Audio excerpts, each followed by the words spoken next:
Ви з ним ложили цю трубу? Іван Миколаївич, Ви з ним ложили цю трубу? ми не ложили, ми ремонтували. А, ну ви доремонтували. І до чого ви доремонтували? Що у вас води не було? У мене вода була, я працював. Та де ж ви працювали? Ремонт був у я ви перепрошую, я шановний, не помню, ремонт коли ви був у возили 2000, воду ремонт був у 2010 році, ремонт труби, а воду припинили, перекрили у 2012 році, в травні місяці, замітьте. Я 1,5 року працював нормально. Ми в 2010 році у серпні закінчили ремонт. Звернувся ви до нас і Я до вас. обманюєте. Я до голови правління. підійшов і спитав, Василь що у вас Михайлович, води немає. я вас взагалі в очі не знав. Хорошо. Розумієте? Я до голови правління підходив разів 20. І бігав сюди, як по свячену воду в це правління. Знаю, я до Ви не вас знаєте, підходжу. чому ви тоді перекручуєте факти? Я говорю то, що було.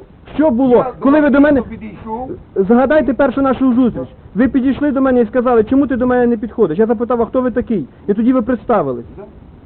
А звідки я можу знати, хто ви є такий? Я буду до кожного, хто проходить мимо, підбігати і сказати, дай мені воду? Ви вважаєте це розумним?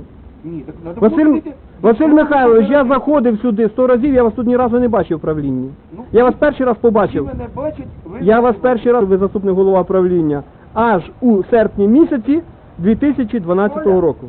Саша тебе шукає. Він уже й туди ходив, зайди до нього. Вітаю. Де варив тобі, як той